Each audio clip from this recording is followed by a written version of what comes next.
The Wayne Ayers Podcast. The Wayne Ayers Podcast. Woohoo! Time to wake your ass up for a blessed day.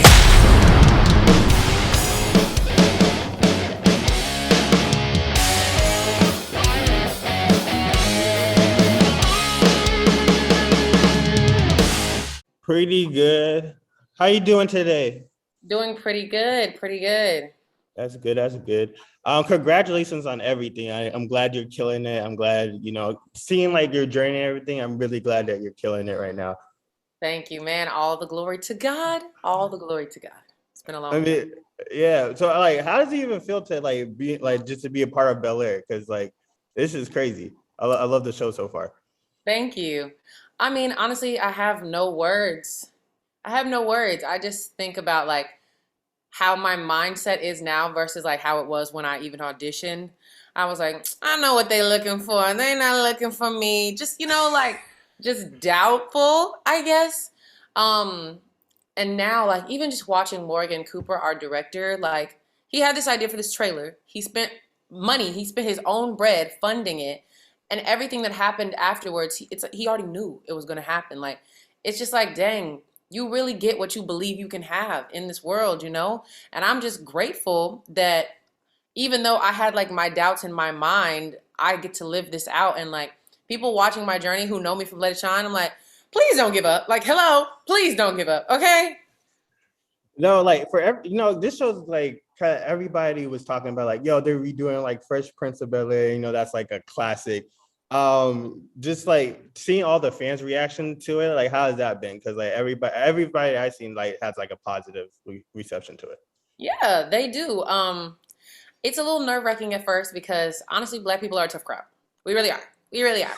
So when you're touching a classic like this that was such a staple for so many people and such a staple in culture, you're like, ooh, snap. But like we were allowed to have creative say when we did these roles. It's not like we were told what to say. Like if it didn't feel authentic, we didn't say it. So like we don't come off corny or anything like that because we get to put our own spin on these characters, which is what we all knew. But of course the crowd was like, they don't need to mess with this, rah, rah, rah, rah, rah. But now once they've seen the trailer and episode 1 or whatever they've seen, they get more of an idea of what we're trying to do here, which is really honor a classic and hopefully make our own classic in a way that's like relatable and grounded and, not extra.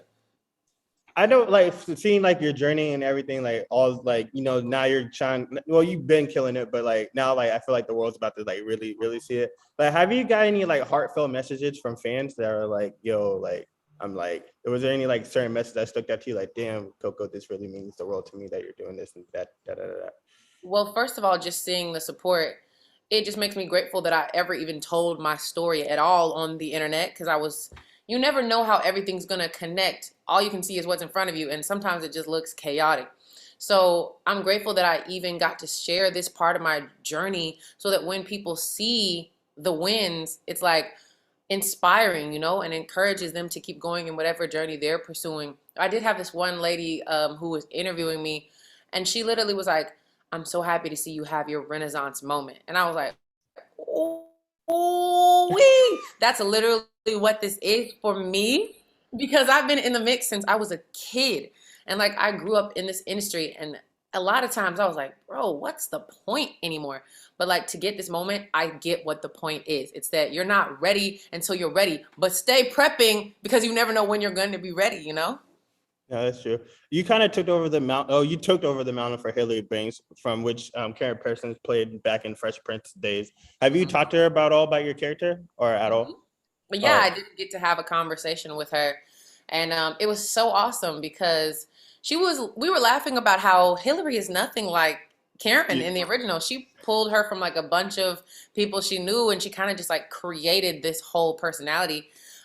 She was like, but I can see why you are Hilary. Like I see that in you, that relatable, like that feeling that you just want to root for them. And she really like kind of passed me the baton in a way where she was like, I'm really kind of picky, but you can go ahead and keep on doing this one, girl. You're killing it. I was like, okay, yes, ma'am. No, yeah, Hilary does come off so much like relatable now. I want to know like what changes about the character do you like most about her? I actually like that she's a chef.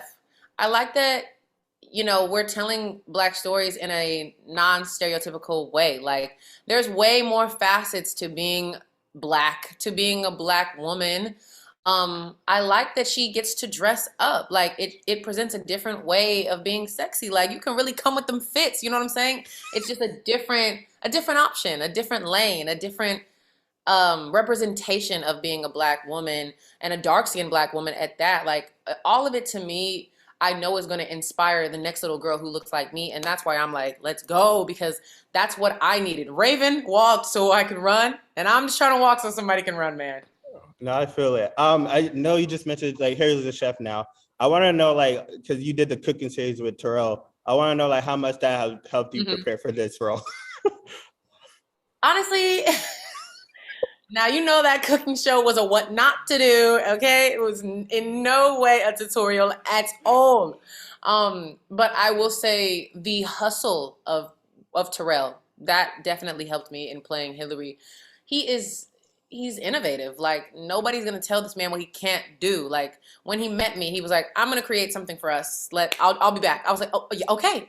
And literally him and Morgan and the other amazing, innovative people who have created these platforms that help other Black voices and Black talents, like, that is so inspiring to me. Okay, I know your character is like great, and you're a great singer. I just want to know, is there ever gonna be a part like if there's like a karaoke scene like where you get to display your vocals or or There is music, and I'm not gonna say in what way. Honestly, you just have to tune in, but you're not gonna expect at all the music in the show and how it plays out. It's gonna be a great twist and turn. But yeah, there's gonna be a lot of stuff you don't expect them to have Hilary over here doing. Okay, she gets into some interesting scenarios as she's trying to like make this name for herself, be a influencer, and what it really means to be an influencer. When you take that edited picture, what happens behind the camera? Because it's not cute, you know? Yeah. Is there a certain episode that you like really excited for fans to see during the season? Man, honestly, I can't even pick one because I'll be watching it and I'll be like, oh, I forgot I did that. Yes. Like, it just all be going so fast sometimes, so that I'd be like, just it be reminding me that I actually did these storylines. And I can't pick a favorite moment, honestly. Honestly, what I love are the dinner scenes or the breakfast scenes with the whole family, because I know how much we was cracking up when they call cut. Like, we don't know how to act sometimes. We be like, we're all so funny and so like talented. Like, we be freestyling, dancing, and it fully be like 5 a.m. Like, where do we get all that energy from?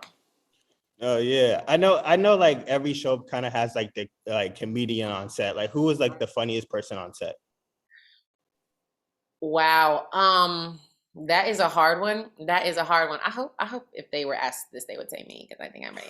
But to be on a humble tip, no, Cass, who plays Viv, is very funny in just the weirdest way. Like, she'll have you thinking that what she's saying is actually true, but like she's literally just pulling it out of thin air. And you'd be like, now why did you make me listen to this whole story just for it to be made up in your head?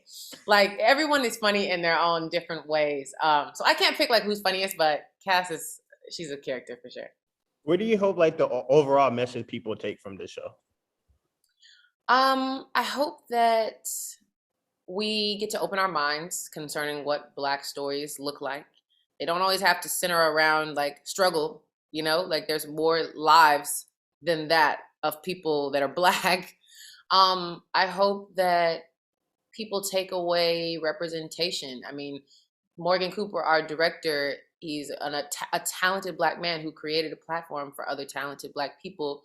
Um, I hope that they see how hard we worked. Like, this isn't easy. These long days on set, like 14-hour days, you know, and constantly making sure that you're recreating the lines and you're not just repeating yourself and you're giving it everything you need to give it. I hope they see how talented and deserving Jabari, Ali, Akira Simone, Adrian, everyone that's in this role is there for a God-given purpose. And I hope that they can feel that, like, wow, they really did that. You know what I'm saying? And keep coming back for more, because we want seasons all the way up to 11 with this one. You know what I'm saying? Yeah. I know Fresh Prince was like iconic. Like, who was like your favorite character like in that show? Honestly, okay, so of course, Hilary I loved because she was such a fashionista and I wanted to like look like her. I wanted to dress like her. I wanted to come with them cute fits. But man, Will is just so hilarious. And I feel like I'm super goofy in a way. So I feel like I just gravitate. Like when he was dancing with Ashley and she didn't know he was dancing behind her. I was like, that is so something I would do to my siblings just to be goofy. Oh, yeah. What was it like meeting Will Smith, yo? Because that's like just crazy alone. Like, Oh my God. Yeah, it was crazy. Like it's such a weird feeling to be watching somebody and see them on these big screens and then to see them in person and be like, okay, hello, I'll just shake your hand then, human being. Okay, sure. But he's so larger than life and he's so captivating, you know? It makes you realize why he is who he is. You can't help but like be interested in whatever he has to say. And he's so inspiring. Like the way he just like dapped us up and told us like how impressed he was with everything. It was like, okay, like you're definitely Will Smith. Like this was definitely your show and you created history, but thank you so much for the approval. Thank you. that's amazing. I know like the 90s had like so many iconic like shows. Like if you could be like a part of another show, like they say that, hey, they're going to review another 90s show, like what show would that be? I kind of had a thought of like Living Single. Like I love Yeah. that one. And I would love to see like a group of Black women who take that story and in this modern day, like with Tinder and all those things, like it could be hilarious. So that would No, probably be yeah, that would be, yeah, I would really hoping they do one of those. You recently signed to Def Jam, like congratulations. I need like a congratulations button, but like, how's that feel? How's that feel like when you like first signed, like, yo, because they had everybody, like Def Jam has everybody, like. man. Honestly, it feels like it's coming full circle. All of the questions I had about why things didn't work out the way I thought that they were supposed to. Like, you know, I sang my A off, okay? I didn't know if I could curse on here. I don't know if this is live or anything. But anyway, every opportunity, I just know that me, ever since I was a little kid, I give it everything I can, you know? So in a way, like, it just makes sense. Like, it never really makes sense looking forward. It always makes sense looking back and seeing why things didn't happen the way you wanted them to in that moment. I'm excited, man. I have this whole team around me and they get the vision. They see what I'm trying to do. And so I just know like you're as good as your team, you know? And a lot of people have that, oh yeah, I made it on my own. I'm like, no. I'm like, help me. Help me. So I'm excited to have all these people around me who support me and want to see me win. Yeah, I know your next single is coming out, what, next month, right? I believe. Yeah, the aim is for March, middle of March. Middle of March. Like, is there any? Can you tell us like what is it gonna be about, or is it like what is it gonna be genre bending, or what should we expect from it? I can say now that I'm grown, I do we talking about, you know, we're grown people things. So nothing over there crazy like that. But, you know, coming from Disney, you're kind of put in a little box with like what you can really talk about. So I get to say more of like what's tea in my life and my experiences as like an early 20s girl, you know. So there'll be some dope lyrics that I think will be interesting to hear. Also this song, it's like a urban pop type record. Like you're gonna want to dance and everything. And I need to remind almost said the N word. I need to remind people that I know how to dance. So I'll be doing that. No, do you expect to drop like an EP or album soon? Oh yeah. I think I'm gonna have an EP out in the summer. That's ideal for sure. I have a lot of songs. Yeah, okay. So I just want to know because we just mentioned Terrell like earlier. Is there any way you guys gonna be in collaboration, or he's gonna do you some ad libs or anything? You know, Terrell is creative in all the ways. So I honestly really respect his feedback and his opinions on music. He hosts a music show. So anything that you see me doing, he's probably had at least a little 2 cents in like his opinion on the song or what he thinks could be better. But you know, whenever that man is done producing 70 shows, yeah, I'd love for us to make a song together, but he'd be working overtime. Are there any songs that you're currently working on? They're like, yo, I want this specific artist on it. Ooh, I did have a song that I thought would be cool with like a Cali or like a Mulatto Doja, one of those girls. And then I would love to do a song with Lucky Day, like just a in your feels love letter type song. I think he sings so beautifully. No, yeah, I saw one of your TikToks that you done. What was it like? If what is it called? If you were Over like and on this over. track, yeah. Mhm. Has anybody like reached out to you like they're like, yo, actually we should probably have you on the remix because some of your remixes would be cool. I'm like, dang, we should add her to the song. I'm just kidding.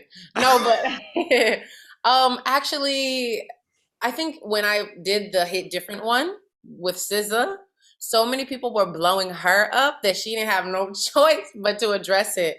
And at the time, she was already working on like a different version of Hit Different, so she was like, "Girl, come on now." But we did end up getting to meet, and she's so talented and beautiful. So yeah, I've heard people be like, "Oh yeah, I've heard your remixes before." Okay, okay, and I want to collab with honestly a lot of the people that I've done their remixes. I mean, I'm inspired by the song, and I feel like who knows what could happen if we get in a studio together. Yeah, I know musicians be having like vaults of unreleased music. Like, are you like really focused on like getting like you want to focus on making new music, or is there going to be some records in the past that you're gonna have on this album? I feel like there are some records that hold so much weight in my heart, but at the end of the day, every time I go in the studio, I'm like, now that was something right there. So I want to I want to release whatever I feel like will work best for how I am in that moment. You know, like you grow every day. So some songs, like even though they're fire, I'm like, I'm just not that person anymore. And I gotta sing these songs for the rest of my life. So it just depends. It just depends. What do you like really want to accomplish at Def Jam? Like, do you want to? I know you probably want to go on like those crazy world tours and perform. Like, what do you seriously want? Like, or not seriously, but what do you want to like accomplish at Def Jam? Well, honestly, I would love to just accomplish in general more creative control. And I feel like that comes from your name holding weight. Like nobody's telling Beyonce what she's doing, you know? Like she gets to choose which things. And I'm not saying that nobody's telling me what I need to do because at the end of the day, it has to be believable. So I'm not doing nothing that wouldn't be believable for me. But what I'm saying is like I want to be involved in like movie production and soundtracks and like all these other different areas that are creative that I feel like until I make a bigger name for myself as a musician, like they just won't be attainable to me yet, you know? So that would be my overall goal is to become like a name where it carries so much weight that I could really be involved in anything, in any lane of music. I know you just mentioned like movies and soundtracks. Like, I know people want you to play Princess Tiana in a live action. Like, what do you think about that? Oh, I would love that. I mean, Disney has been such a huge part of my life, and I wouldn't have it any other way. It's made me who I am, and I'm always here for the representation. Like, if I could have the honor of doing that recreation, I would do it in a heartbeat. Is there like anything that you want to do? Like I don't know how to phrase it, but like, is there anything that you like seriously like want to do like outside of like just entertainment? Like, oh, I really want to accomplish it. It could even be like just learning a new language or something, or picking up a new instrument. Oh, I've always wanted to learn Spanish, and I've always wanted to learn the piano. Um, but you know what? Outside of music, I really want to create some sort of hub where Black women can come of all ages and just like build each other up, learn about more than just like learn about stuff that they don't really teach, you know, about like generational wealth and like stocks and investment and like mental health and therapy and all these things that are like crucial to life that like you're like why did nobody tell me about this? Like I would love to create some sort of hub where that's like a thing. Maybe it's like a yearly thing that we do, like a big convention or something, but I don't know. It's in my head. It'll happen eventually. My last question for you today is like there's like a lot of people that just chasing their dreams, and some people are kind of going through it right now, like, no, maybe I should quit about it, or maybe I should try something else. Like, what is your advice for like those people? Well, the only way to guarantee failure is to stop trying. And I mean, look at people that have the careers that you want and look at their journey. I mean, most stuff isn't an overnight success. And if it is, it's probably going to be a one and done type of situation. You know what I'm saying? Like, real careers and real success takes time, and it takes failure, honestly, because those are the things that grow you. Um, yeah, I mean, I don't know anyone who's had it easy, so I don't expect that for myself. But anyone who is winning, I know they kept going. So I'm gonna do that too, you know? Yeah. Well, thank you so much for your time. I appreciate it. I'm glad you're killing it. I hope you be more booked and busy than ever now. Like, just keep killing it, yo. Thank you so much for the interview. Have a good day.